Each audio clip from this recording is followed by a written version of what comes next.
Hello and welcome to Minotaur Hotel. This is a visual novel that at least two people asked for, and full disclosure, played it but a very long time ago, and I didn't really like it. That's why I hadn't done it yet. But then recently when I was recording the videos for Liar, I decided to give it another go just on a whim, and I ended up liking it. So yeah. So obviously that means that I know more or less some things about the story. So I'm gonna play it how I played it by myself up to a certain point, and then afterwards it's gonna be basically a blind playthrough. So yeah. I guess now's as good a time as any to start, so let's begin. Obviously the safe for work mode is gonna be put on because it's YouTube. You know, you have to keep it safe for work, even though some of the other videos that I posted might be a little bit questionable about that. But yeah, I censor stuff, so yeah. Anyways, let's begin. Across the sea, you shall find the island of Crete, from which the tyrant Minos demanded tribute in the form of Athenians' finest youth. Upon arrival, they were sent to a foul location erected by Daedalus, the great architect. 'Twas a labyrinth in which lived the bull of Minos. The hybrid was conceived when the tyrant's wife, a once sacred nymph, was stricken by a lustful curse, making her take the bull's lurch. The result was a monster called Asterion, half bull, half man. Having no place in nature, he took to consuming human flesh. He lived in the labyrinth, feeding off of Athenians, but among the sacrifices came a distinguished hero, Theseus, future king. The bright-eyed Athenian captivated the passions of Princess Ariadne, who revealed the secret of defeating the Minotaur. Later, the victorious prince's bronze sword shone splendidly under the sun as he and the princess sailed away from Crete to Naxos, where he dumped her. Prologue: The Deed. You don't remember much about that night. Your travels had taken you far from home. You were halfway dead after all the nights tossing and turning under unfamiliar ceilings. It was 3 a.m., and it felt as if you hadn't slept in a proper bed for at least 2 nights. You were pulling all the spirit you had left to keep you going, grinding your mind into dust. But it would soon be over. You were so close to home, just one more bus ride, one long enough for a good night's sleep. Until then, however, you had to keep yourself awake. You got up and set out to explore the station. The whole place was a sorry sight. It didn't have much, and what little it had was poorly maintained. The bathroom was an atrocious mess, the lobby floor was stained with age, and the asphalt on the terminals was cracking. Even so, it had been built to last, decorated with brutal obsidian pillars cut right out of the earth itself, and marble tiles polished into labyrinthian patterns. The walls were lined with statues in a grotesque style, their exaggerated expressions locked in wide-eyed screams. The ceiling was covered with lattice reproductions of paintings, Michelangelo's The Creation of Adam, and, a bit up ahead, Picasso's Guernica? The lobby seemed to extend forever onwards, lined on either side by rows of closed-down stores. The elevator music playing from some unseen speaker was enough of a distraction to keep you going. A sudden cracking of static broke the song. You had found your way into a cafe, populated solely by an old radio and an even older gentleman. His skin was paper thin. He held a cup of coffee, and every time he sipped from it, his shaking hands would spill half the contents. The old man's gaze passed over you a few dozen times before he realized you were there. He was looking at you. He patted the stool beside him and shook his hands in your direction. He poured a cup for you. You sit, hunched over the counter, and take a sip. A breeze of life pours over your face. You can't even register what it tastes like. You just know right then and there that you are alive and wide awake. You look to your side, to the old man. His face is contorted into some form of distress, lips quivering as his eyes dart to and fro. He puts a hand over each of his pockets, face still looked in fear, until his right hand falls over his breast pocket. He breathes a sigh of relief and looks at you. He starts talking, but not in a language you understand. He's not even looking at you. His gaze wanders around with seemingly no goal, but eventually he finds a thread you can follow. You seem like a traveler type. You remind me of... He hesitates, glances around, and mulls over his words. Yes, you remind me of myself in my younger days. He looks ahead and takes a sip of his drink. You catch a glimmer in his eyes, a sudden wakefulness. I was a fool. Never settled down and squandered my one chance at a proper life. Felt the road would always take me in. Ended up throwing away that one place I could call a home. It's been rotting for who knows how long, and now I'm old.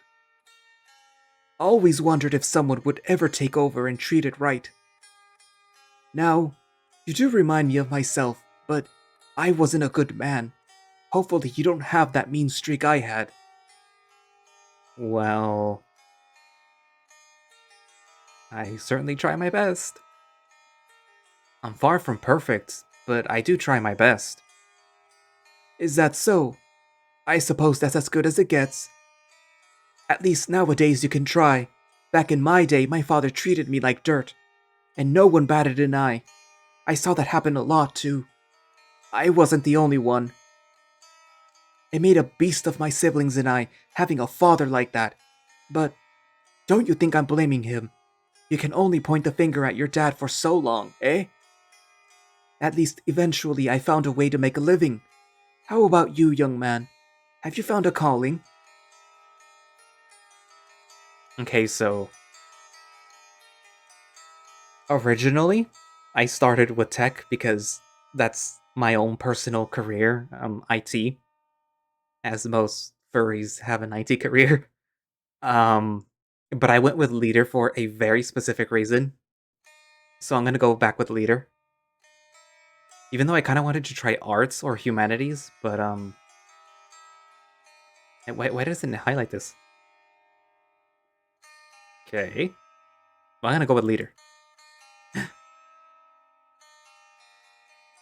Okay. Oh, okay. Now it lets me. Good, good. Leaders are always needed and always will be. The old man rambles in the same language from before. Sometimes he'll stop and stare at you, as if expecting a response. A nod or a grunt is enough to get him going again. His voice becomes graver and deeper as the night goes on. It is soothing in a way, even if at times he'll again allude to having a rough, sorrowful past. Eventually he stops and his gaze seems to shine with lucidity once more. I must say, I am terribly sorry. I am afraid I never asked for your name. Okay, from what I saw, there is no, default name. So I'm gonna go with persona name. I'm glad to meet you, Emilio. The old man's eyes become glazed again, and his hand starts shaking. Coffee spills everywhere, but it's gone cold already. You seem like a well-traveled man. Oh, traveling when I was young was so difficult. Now you can be on the other side of the globe in a day or two. Oh, how the world has changed. There was this one time I talked with my brother just about this topic. Back home, there was this vineyard where we spent so many summers, eating and drinking. I remember it so well. It's like a moving picture. And you know what he told me? That when we were young, there was so much wonder and magic around us. It's true. We would walk down the road, a stony little thing from Roman times, and when we were children, once or twice every week, would see ghosts rising from... Karens? And crossing to mingle about. but things have changed so much. I think it's technology. Spirits and the arcane do not mix well with it. Or maybe it's something in the eyes. My brother, he used to say it's because mankind lacks piety nowadays. The unknown is not as frightful either. So much mystery has been lost. And so, the bridge with the fantastical broke down. The old man freezes for a moment, then looks back to you. Oh, I was rambling again, wasn't I? I'm so sorry. Don't worry about it. That's interesting to hear. Personally, I've seen some crazy supernatural stuff. I've seen a thing or two which I can't see science ever explaining. The world is a more mysterious place than we'd like to think. Perhaps fantastical things aren't as common, but they manage to slip by the cracks every once in a while. Anyone who travels as much as I did will eventually stumble on something of this sort. Or perhaps the supernatural is still out there, speaking in whispers instead of speaking plainly. Whispers. You are quite a sensitive young man. There is humility in sensing how much there is out there, yet to be learned. Perhaps. Yes, you seem good. Special. Perhaps you will do. Here, I'd like you to have this. I'm sure you'll take better care of it than I did. The old man takes an old piece of paper from his breast pocket and extends it to you. The deed for the place I told you about, the one I squandered. I'm old, tired. I would like someone to have it. I've been looking for an heir for a while now, and I don't quite feel like I have any more time to waste. Just take it. It's yours. A grandiose place. A hotel. Time's taken a toll. But you will love it. Just please, take care of it. Be good. Give him a purpose. You raise an eyebrow at him. Did this old man try to give you a hotel? Just like that? Now who would do that? His wandering gaze betrays his senility. At times he seems outright confused, as if he didn't know how he got there in the first place. You can't take it. It wouldn't be right to take advantage of someone like him. And that's assuming that piece of paper is a deed.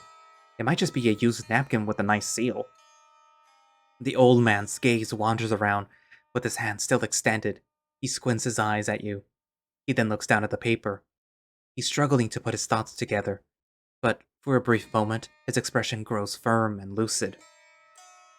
You must think I'm crazy, but please understand, this is my last chance to do it right. Just take the deed. The old man offers you a deed for a property. Do you accept? Well, of course I'm gonna take something from an old, senile man. You give in to the old man's pleas. You're just accepting a piece of paper after all. It's probably nothing, and if it is indeed something important, you can try returning it. You obtained the old deed. To check your items, open the menu and go into the items sub-screen. This old piece of parchment looks unimaginably ancient, older than you. That's for sure, but the wax on it seems reasonably new, perhaps even fresh. You break open the seal and examine the paper's contents. It's gibberish, written in an alphabet you've never seen before. Well, it would seem like this is all for nothing. You stick the deed in your jacket's pocket. You look back at the old man. The corners of his mouth wrinkle, and he shakes ever so slightly. But his joy is short-lived. His gaze wanders once again. When his focus returns to you, he furrows his brow, taking in each of your features one at a time. The old man mumbles something to himself, takes a sip of his coffee, and smiles. You are a very kind young man, Emilio. He does remember your name at least. You check your wristwatch, and the numbers too have turned into gibberish. You take it, you've spent too long here. You collect your luggage, say your farewell to the old man, and thank him for a wonderful coffee. He subtly bows to you. No, Emilio, It is I who ought to be grateful. It was a pleasure dealing with you. You leave the cafe and make your way to the bus terminal. The station is deserted, save for a single man smoking a cigarette outside the cafe. You greet him with a nod and he responds in kind. Aside from the old man, he is the only person you find, but maybe that ought to be expected at this time of the night. You make your way through the empty station. There's no one to greet you at the boarding platform. The bus is so dark you can barely make out the driver's silhouette. As soon as you sit down and recline, you try to process the night's events, but your thoughts skitter away. It's hard to say for sure exactly how long you've been traveling. All the airports, truck stops, train stations, and ports mixed together. The restlessness of unending travel is the only constant. It doesn't take long for you to give up. A merciful warmth seeps from your chest as you fall asleep. Chapter 1: The Hotel. A few days later.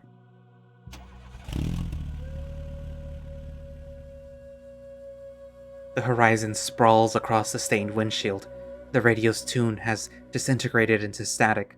The AC can't keep up with the sun's heat on the car's roof. The desert stretches out on the entire horizon ahead, a wasteland of flat, yellow plains. To the right, about 100 meters from the road, the dusty soil gives way to a sharp cliff. A valley peeks out beneath it, stretching to the blue horizon. You check the deed again. You couldn't read it at first. Maybe you were too tired. But now, the once gibberish characters make some sense to your brain. It's like reading a language that had branched off your native tongue a few centuries prior. It is just alien enough to be unrecognizable at first. However, when you squint hard enough, you find that the characters remind you of your alphabet, and then the words' meanings pop in your head. It's unsettling in a way. It feels as if your brain is shifting from inside out the more you look into it.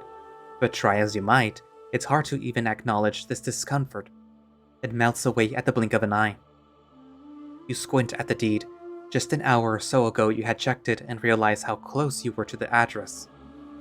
And so you got into your car and set out, with a newfound curiosity and a nagging anxiety fighting it out in your chest. Maybe the old man really had given you something of value after all, not a worthless scrap of paper. Could it really be? You got a deed for a hotel from a senile man in a cafe? Sure, not many would complain about getting something for free like that, but at the same time, most would argue it feels wrong. The hotel should be just farther ahead. You turn on the engine and set off again. It pops up on the horizon just 5 minutes later. A while later, you pull into its gravel parking lot. It's like looking back in time at what must have been one of the greater hotels of the 30s and 40s. It's built entirely out of marble in an Art Deco style. It's majestic, grandiose even, but utterly ruined by age, made eerie by its surroundings. Would that building such an incredible place in the desert would be a good idea? You look at the infinite horizon behind you. There is nothing aside from the hotel. No plants of any kind, no cacti, brush, or even dead trees. Only a hotel in the middle of a desert, built on top of a cliff's wall. No animals either. The sky is blue, without a cloud or bird of prey in sight. The ground beneath you has no bugs, not even a scorpion or spider. There were no other cars on the road either. You look back to your car's panel. The odometer indicates you've only driven about 4 miles. Your car's hood is cool to the touch, as if it had been off for hours. You look back at the hotel as you think about all those details. Something catches your eye, however, a porch overlooking the valley beneath the hotel. The valley stretches to the cloudless horizon, framed to the right and to the left by more cliffs.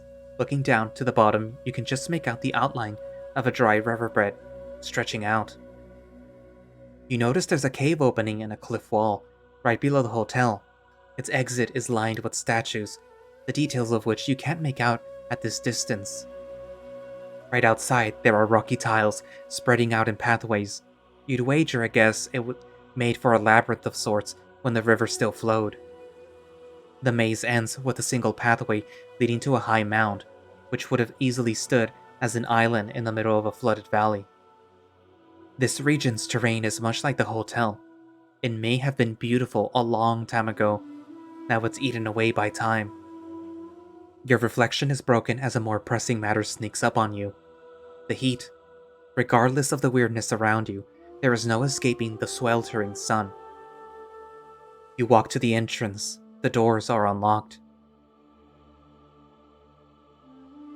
It's hard to tell for how long this place has been abandoned. The building itself surely is old. The exterior is severely decayed. It wouldn't be surprising if the interior is teeming with wild animals, rotten walls, and fallen pieces of ceiling. But instead it's just dusty. Humid and stagnant too. The walls are water damaged, and there's a lot of mold. However, it's not as bad as one would think. Mold is very bad, trust me. You call out in the hopes someone, anyone, might be there. Maybe some squatters? But just like outside, there's no signs of life at all in the hotel. You walk up to the reception. The counter is as dusty as you expect, and there are pens and yellowed pieces of paper strewn about. It seems whoever was here left this place in a hurry. Who knows how many years ago? There's a door behind the reception desk, which leads you to a small but dignified office that seems to have been left under a similar state of hurry. There are even portraits on the tables showing black and white pictures of a smiling family. On the counter of the room, there's a rusted safe. Which one should I investigate? I'm gonna investigate the desk. On the desk is a ledger. Like everything else in the hotel, its pages are yellowed and wrinkly, but it is still readable. It contains a list of guests, their respective rooms, check-in and check-out dates, signatures, and so on. The last guest arrived back in 1944. To be more precise, someone attempted to check in on that date, but was interrupted in the process. All the following pages in the ledger are blank. You find a second leather-bound ledger as well. This one says staff written on it in flaking gold paint. It lists all the employees in the hotel during 1944, the country of origin, role, and a few have a star scribbled besides their name. This place employed quite a number of people. More than 50, in fact. There doesn't seem to be anything else you can deduce from this ledger.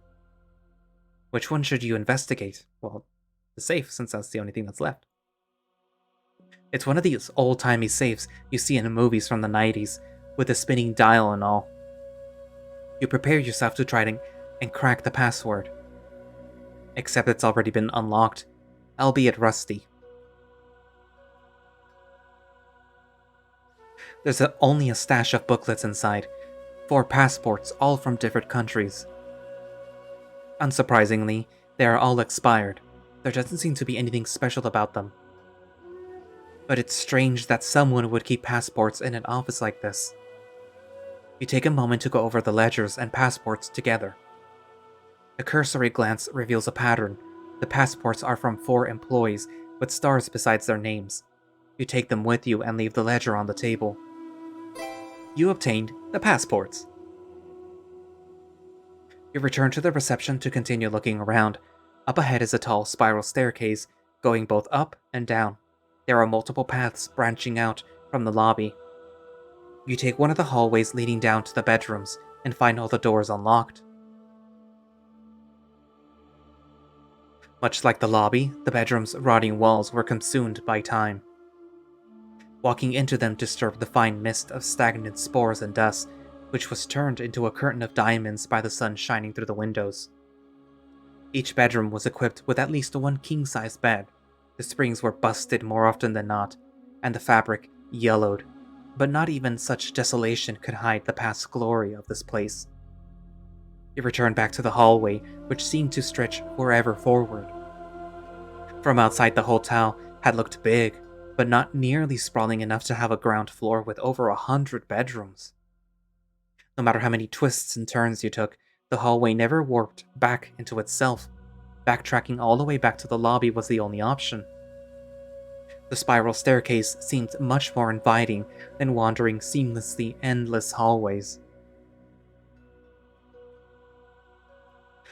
Over the staircase, all the way up, there was a skylight draping the sun's warmth over your shoulders.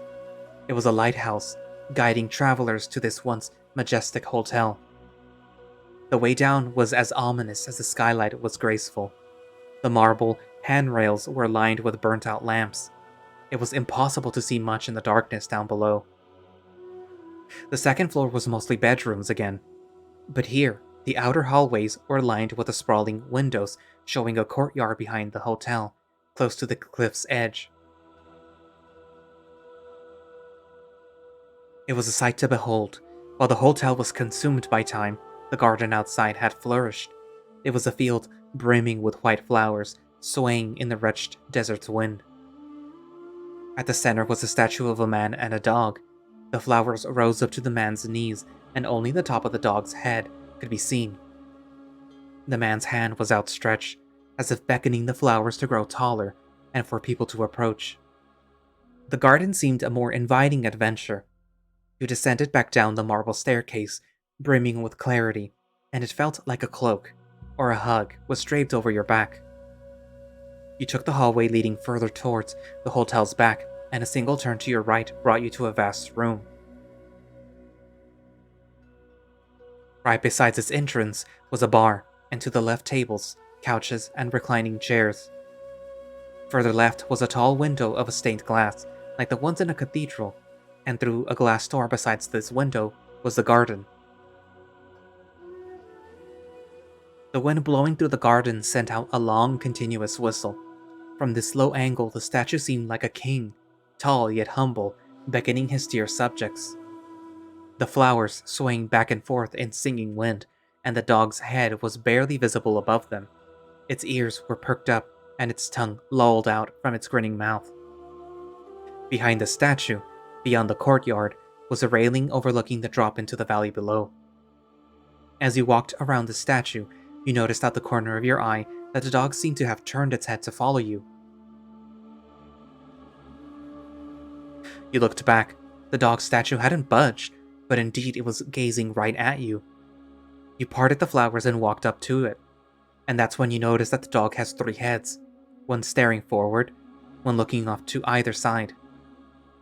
All 3 of them exuded warmth. You petted one of its heads and noticed how worn the marble was. People have been petting him for a very long time. Then you made your way to the cliff's edge. Once more you were greeted by the valley. Straight down, far below, you could see the statue-lined cave exit. You could only wonder how vibrant this land must have been ages ago, when the valley's river still flowed. You go back inside into the vast room. It seems dark but intimate, now that your eyesight is used to the exterior's brightness. You can still notice the whistling coming from outside. You take a seat at the bar. This newfound darkness is smooth, soft as velvet. It's like being in a candlelit lounge. Behind the counter, the bottles of fine spirits are still half filled. They glimmer in exquisite browns, reds, and blues. You close your eyes and imagine how this place was decades ago. The whistling shifts again. It turns into the hum of human life, footsteps and breathing, chairs being dragged, cutlery and plates clinging, laughter, whispers, people greeting each other from across different tables. People dressed so nicely, a barman in front of you serving the finest drinks you can imagine. He knows your name and how you like it, whether you are tired or brimming with life. He lends you an attentive ear. You open your eyes. You are back in an abandoned hotel, majestic and destroyed. One can understand why the old man wished to pass it on to someone who would care for it. You tap your jacket's breast pocket, making sure the crumpled parchment is still there. Even the yellowed, stained paper exudes warmth now. You stand up and walk out. As you do so, you notice a large purple stain on the floor behind the counter, and the glass shards of what used to be a wine bottle. You proceed further into the hotel. There's a lot to still see. All the way down the hallway, a set of sliding Glass doors beckons you, but from afar the difference is clear. The wallpaper is ripped, and one of the doors is cracked. You step on something hard. A revolver bullet. You push the door to the side and are greeted by an even more chaotic sight. It's the hotel's restaurant. The tables are overturned. Both chairs and plates lay broken on the floor. There's a darkened stain in the middle of the room which trails into the kitchen. It leads you past the pantry, into the massive iron door of a cold room, which is locked from outside and boarded up. All around the kitchen things are strewn about. There's even a pan on the stove with what must be fossilized food, and the sink is filled with dirty dishes. On a nearby counter is a revolver covered in thick dust, and you think back to the bullet in the hallway and the stain on the restaurant floor. The old man wasn't kidding when he said he wasn't a good person. You check your phone. Perhaps you'll need to call the police or a morgue, but there's no signal out here. You breathe in, preparing yourself for a terrible sight. The rusted door fights against your will, but stands no chance. Darkness pours out. The stench strikes first. Its stagnant smell of blood and rot. It clings to your nose and mouth like bitter oil. Before your eyes can adjust to the darkness, a second wave of stench hits. It's like a farm too. The scent of dusty fur, maybe even hay, but cooped up in a hot, humid room for decades. And last but not least, stale shit and piss. This place has it all. The stench of 1,000 different deaths. The light pouring into the cold room shines on the floor in front of the doorway. Empty cans of soup and glasses of jam are strewn about over a trail of old blood. Whoever was locked in here didn't die quickly. The cold room extends into absolute darkness, a hallway in and of itself. You proceed, scraping your shoes on the floor so you don't trip over the refuse. The entire floor is covered with discarded glasses and cans. Whatever scraps were left in them had long rotten and dried and crumbled into dust. Both your footsteps and breathing echo. The overbearing humidity drapes across your back, and your breathing becomes agitated. The stench is stronger. Your sight finally adapts to the dark. At what must be the cold room's far wall, you notice the faintest of glimmer. Whatever it is slouched on the floor, motionless, as if it died where it stood after who knows how long locked here. A shy blue glimmer, however, flickers where its left eye ought to be. I'm gonna examine the corpse. Your eyesight is used to the dark now. The distant pillar of light bleeding from the doorway is enough to avoid tripping on the discarded glass. You crouch in front of the thing. It has a bull's head. You look around its neck, searching for a zipper or the edge of a mask, but there's none. It's covered with fur. Aside from the patches of sickly, exposed skin, it has hooves instead of feet. Its horns could easily gore a person. Half of its skull is exposed. The bones still have a smattering of blood dust near the remaining flesh. Its left eye socket is empty, but something shines inside of it, a blue ember. The fur is coarse and unkempt, but can't hide how deathly thin this creature was. It died from starvation, not from whatever destroyed its face. That's enough. You stand up and turn back to leave. As you do so, your rustling clothes and echoing footsteps break the curtain of silence. That's when you hear it, breathing as faint as a moth's wings flapping. You look back to the corpse. The blue flame flickers at you. Its chest expands and contracts. You take a step forward, and the spark follows you like an eye. What do? I'm gonna call out. You set your gaze on the thing, trying to read its torn-off face. Can you understand me? It barely reacts to your voice at first.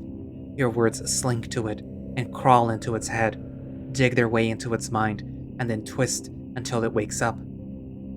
Like a butterfly coming out of its long sleep, the thing's remaining eye shifts back to life. It nods to you.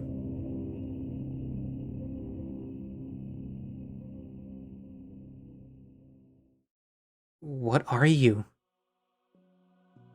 I am the hotel's keeper and prisoner of the labyrinth.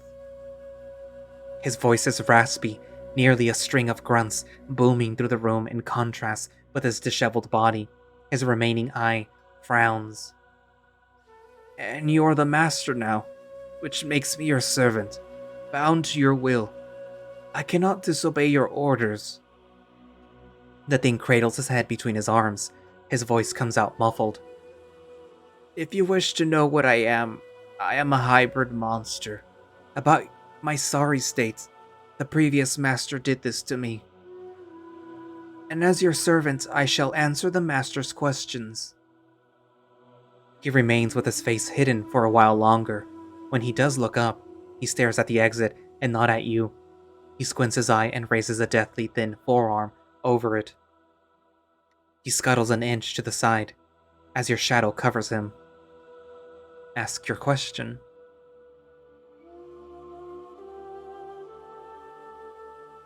Why were you locked here? That is what the last master saw fit. He shot me, then commanded that I stay here, in this room. But as you can see, I am undying. It only hurt. I cannot be killed. I can only presume he expelled all the guests shortly after, and now the hotel must be in as sorry a state as I am. He locked the door as well, but his command was enough. I cannot disobey, so I had no way out. I am a prisoner after all.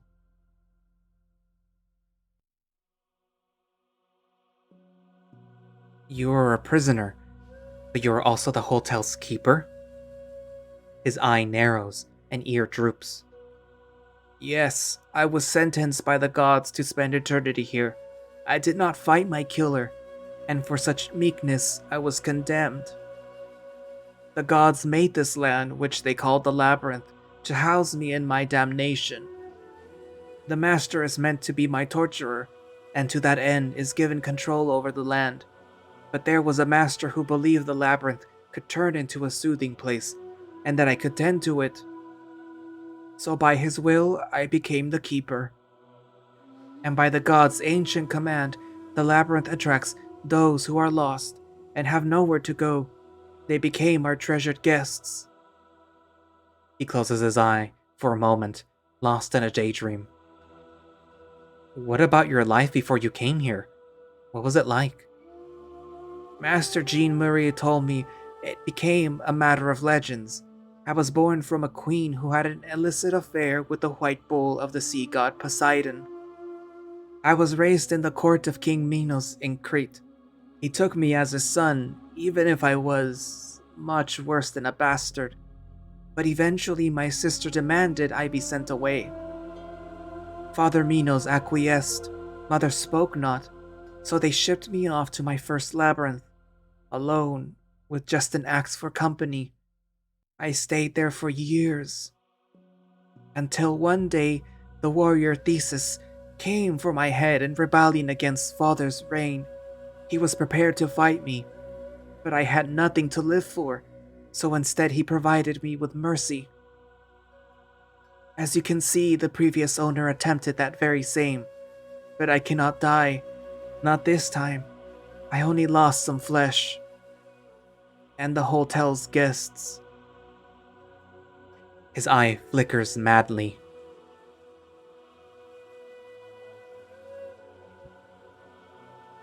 Why did the previous master do this to you?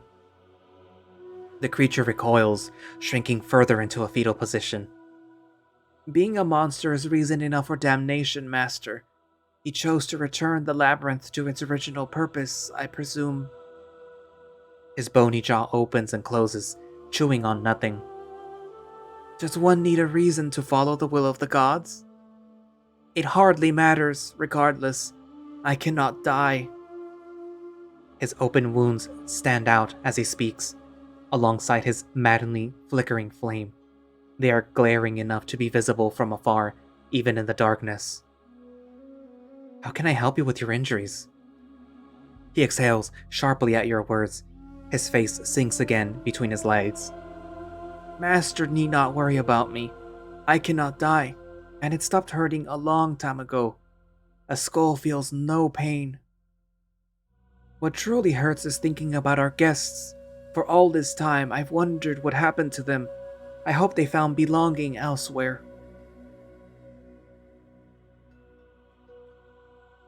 What type of people used to consider this their home? Just about anyone in need. If fate saw it fit for them to stumble here. Orphans and runaway children, homeless wanderers chased by their pasts, shell-shocked men seeking respite. Those who have no one else and no place to call home. Before the last master took over, the hotel belonged to a man who fought in the First Great War.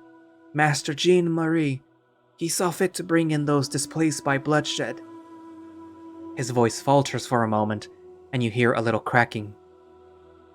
The hotel was glorious then. Master Jean-Marie survived the First War, but not the Second.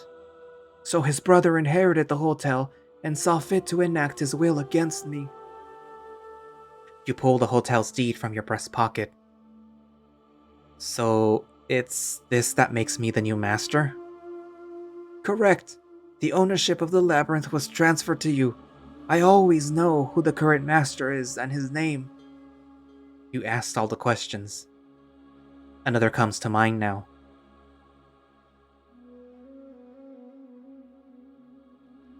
What's your name? He hesitates before answering. His burning eye shifts ever so lightly. The master holds the right to pick my name. But if it is your wish to know, the one I was given at birth was Asterion. Asterion the Minotaur, adopted son of King Minos of Crete.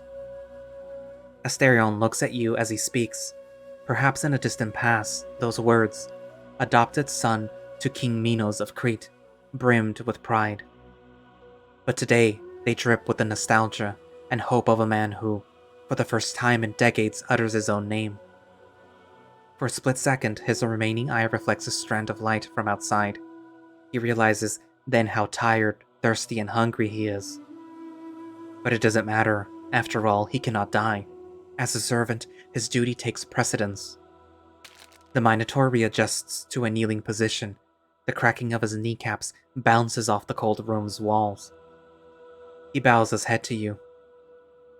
The bond between jailer and prisoner is born from the deed, while that between master and servant is willfully chosen. Will master hear my oath of servitude? You raise an eyebrow at the skeletal Minotaur's gesture. You cannot muster a response. In your silence, the Minotaur glances up to you. He starts shaking, barely able to hold his hands together. His lips tremble in anticipation. Master, the labyrinth was designed to torture me. The Minotaur's voice cracks. For the first time, you notice a tail thrashing behind him. The oath of servitude is what keeps it at bay. Please, master, allow me to recite it and take me into your service. You can only nod in response. With your authorization, he is able to proceed, after a minute, to bring himself together again. By the provisions under the statute of Joseph the Merciful, the prisoner Asterion pledges loyalty and servitude to the labyrinth's master. The prisoner is made keeper of the hotel above the valley, and is bequeathed the power to realize the master's will. The master in turn binds the labyrinth, forbidding its malice entities from leaving said valley. The realm was engineered to torture the prisoner, and indeed its mission shall be accomplished. The prisoner will carry the burden of servitude, but shall not suffer the labyrinth's wrath within the hotel's territory. The prisoner, shielded by his master's will, is made safe as long as his duty is fulfilled, under the terms of statute. Asterion dares not look up at you. Once he finishes his oath, his silence is broken only by droplets of sweat dripping from his trembling face. This is a lot of information to take in at once. If you want anything from me, you'll have to explain things a little better. For starters, Gods? Are you telling me gods are real? Yes, pardon me. I failed to consider the times. The gods, they are, or perhaps were, quite real. I cannot know for sure the specifics, but they seem to have disappeared. Back in my time, they were quite present among the lives of men, and more often than not, mortals were worse off for it. I don't know how long I've been here, nor what changed since then, but from the stories I've heard, it seems that most traces of supernatural had vanished from the world of the living. Does that answer the Master's question? Not completely. What were the gods like? They. It was rare for mortals to know them personally, but the consequences of infuriating them were plain to see. The Pantheon was respected, but above all, feared. They were not merciful. You can see for yourself, they sentenced me here. This is a lot to take in, if I'm being honest. That Greek gods are real, or at least were, is kind of life changing. Are all other gods real too? All others? I don't know.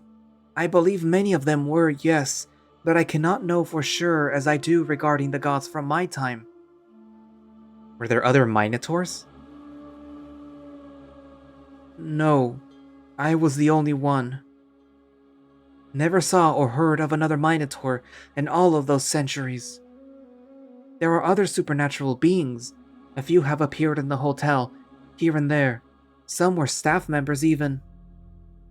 But they've grown so very rare as of the last few centuries. But no Minotaurs. Why haven't I seen them elsewhere then?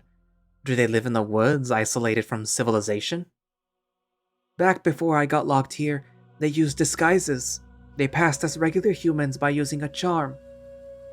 But I wouldn't know if that is still what they do today. And this oath you were talking about, what does it mean? It's what protects me, my lord. There are creatures in the valley. They cannot harm me inside the hotel as long as I am under the master's service. The previous oath remains for as long as the hotel remained without a master. With your arrival, I am made vulnerable again. Please, allow me into your service. Will Master Emilio take Asterion as his servant under the terms of the statute? Of course. Very well. Assuming you are speaking the truth, yes, I accept you as my servant. Your words bounce off the walls and slither their way out of the cold room. The light dripping from the door behind you falters. Your shadow, draped over the Minotaur, flickers and shifts again. The world itself shudders under your words and responds by slithering into a new shape around you. Asterion still looks down, his frame now slouched further forward and no longer shaking. My gratefulness knows no bounds. I shall not disappoint. I may be in a sorry state now, but I'll be quick to recuperate. If Master so allows, I will take my leave. I need only take a trip to the infirmary to patch myself up. He raises his head ever so slightly, glancing at the doorway. I am still unable to leave the room until you command me otherwise. I'm going to escort him. Look at him!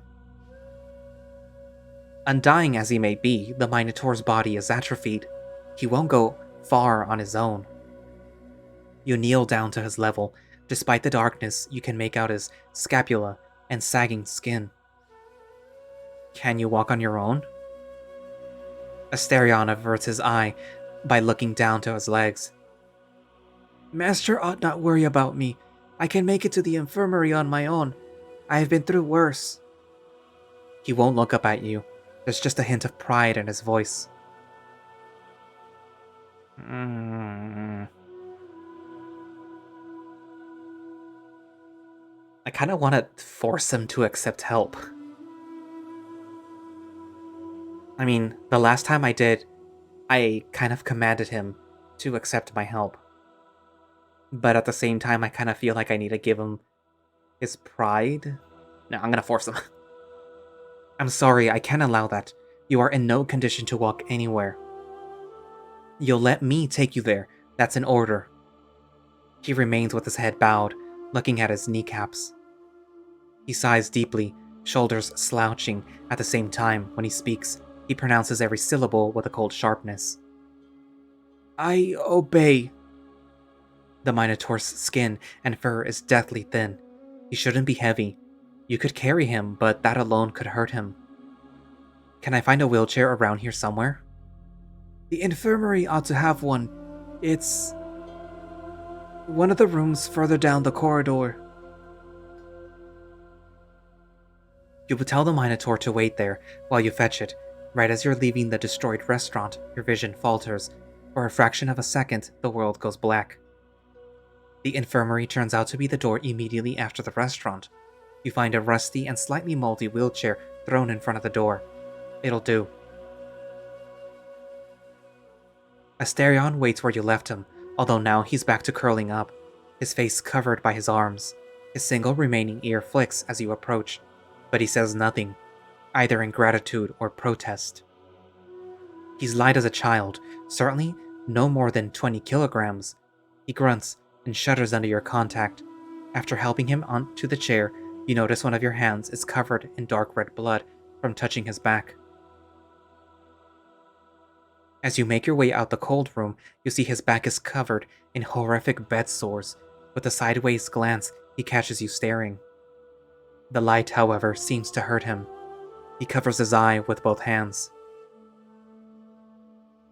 The infirmary is like looking into a period piece about the Second World War, with an added layer of dust and rust. Much like the kitchen, it was evacuated in a hurry. There were clipboards strewn about, medicated vials left half opened, even a hypodermic needle still loaded with a sickly yellow liquid. Squinting his eye, Asterion walks up to the drawers. He examines each one, silent, until one of them reveals shards of green glass and a purple dried-out stain. The Minotaur slouches forward and sighs. He scrapes a finger on the drawer, trying to gather some of the purple dust, but it's no use. He continues looking around, and you do the same. All you find are dusty bandages, long rotten medications, and, deep in one of the drawers, a nearly empty bottle of wine. You hold it up against the window. There's just an inch of wine left. The cork is dried out and crumbling into dust. In the heat, it must have turned into vinegar already. You're about to put it back when you notice Asterion's gaze following the bottle. He looks up briefly to your eyes, his face contorted into a pleading frown.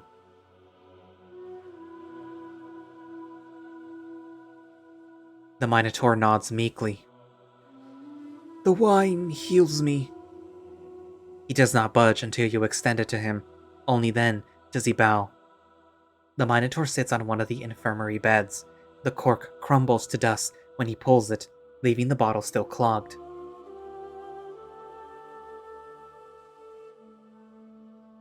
You extend a hand to him. He switches from looking at his bottle, held close against his chest, to your hand. Begrudgingly, he returns it to you. There's just enough cork left for you to pull it out. You return the bottle to the Minotaur. His hands shake as he tries to pour a few drops of the wine into the palm of his hands. He places the bottle on the nightstand. The Minotaur dabs his finger into the wine, leaving a single drop nearly falling from it, and touches one of his wounds. He repeats the process again and again. A few drops fall onto the bed. His face frowns bitterly. When his handful of wine is nearly gone, he rubs his still wet hand on his exposed skull. It's only been a few minutes, but you can already notice some of the wounds healing. The Minotaur notices you watching. His lips, or what remains of them, curl into a proud half-smile. Yes, I can heal quite quickly, provided I have the wine for it. It is just a pity that the full bottle I had stashed was broken. Asterion reaches a hand to his back. He flinches as he grazes one of the bed sores.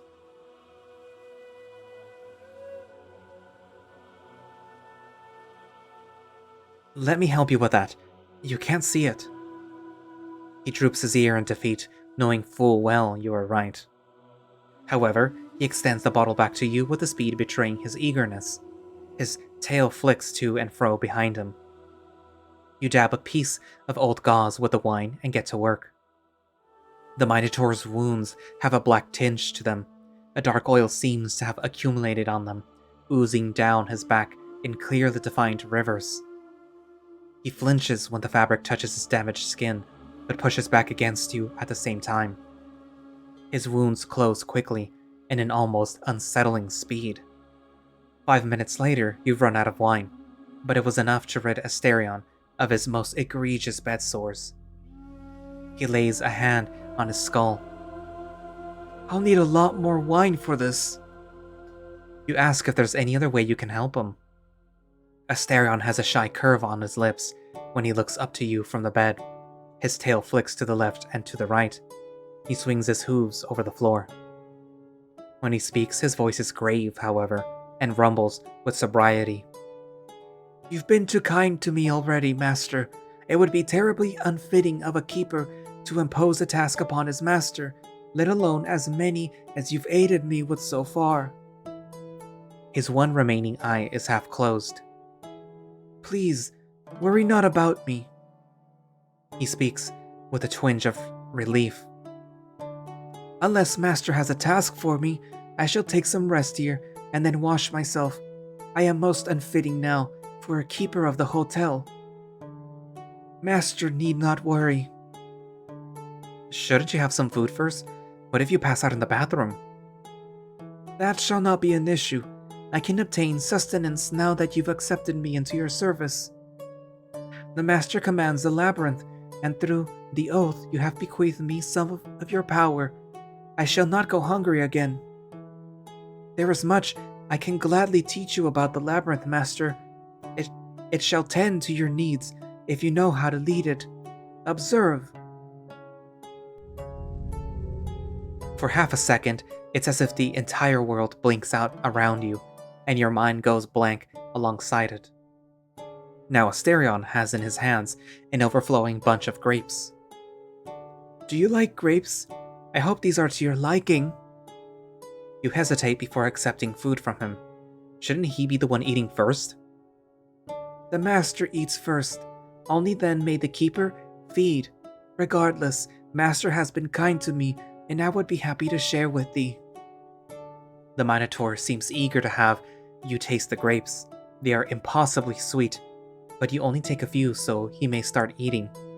He flicks his ears and tail at your enjoyment, then starts wolfing down the grapes. He barely looks up at you now. As soon as he's run out of grapes, a new bunch appears on his hands, then a cup of water and more fruits still. When he does finally look up at you, he slows down and tries to clean his muzzle of all the juicy bits. His eyes betray a tinge of self-consciousness. I am sorry. I am more a beast than a man. Sometimes it gets the better of me. I should not be so brutish around the master. He almost seems to shrink down in front of you, trying to hide away. There is a shame painted clearly on his face over having required so much of your assistance. Perhaps this would be a good moment to let the Minotaur have some privacy. I'll let you have your rest. I'll come back to check up on you later. Asterion interrupts his feeding frenzy to bow to you, dignified despite the juices running down his mouth and chest. I shall be presentable after washing up, master. Worry not about me. Do you offer to help him with the bath? I mean, it's only right. Are you sure you don't want help with the bath? I don't want you falling and getting hurt. The Minotaur shrinks down, his hunger giving way to a colder gaze. I speak the truth, master. I may be frail now, but after this meal and a rest, I will be strong enough to do it. There is a bathroom right here in the infirmary. I understand your worry, but I can do it. The air grows tense for a moment. Asterion's voice rings with an unexpected sharpness. He lays his hand over his crotch and closes his legs. Master need not fear. I shall look presentable next time we meet. He bows to you and remains like that until you leave the infirmary. Are you shy? Chapter 2, Drink Your Sorrows Away. And that's where I'm going to leave it for today. So, yeah, a recap. We ended up finding an old man in a bus station that gave us a deed to a hotel. We go to a hotel and find a emaciated, nearly dead, but, undead or deathless, I guess. I don't know how you would refer to him. Minotaur, who turns out was um, a prisoner in a labyrinth made by the gods, the Greek gods specifically. And he's Asterion, the Minotaur of Minos. I guess it would be Minotaur since it's Minotaur. Yeah. Anyways, poor guy got shot in the face by his previous master, then has all the guests in his hotel kicked out, and then all the other people that were staying and working at the hotel also get kicked out, basically. Pretty sure that's not gonna, come back and bite the hotel in the butt or whatever. But anyways, yeah. Thank you all for watching slash listening. If you would like to play Minotaur Hotel yourself, there will be a link down in the description. If you would like to support the project, there will be a link down for their Patreon. And um, if you would like to follow them on Twitter, there will also be a link down for that. So I guess that's it for now, and I will see you guys in the next episode, which is already pre-recorded. So yeah, because I'm having to split this 2 hour or nearly 2 hour episode into 2 episodes so that it's only like 1 hour at most. So anyways, yeah. Bye bye.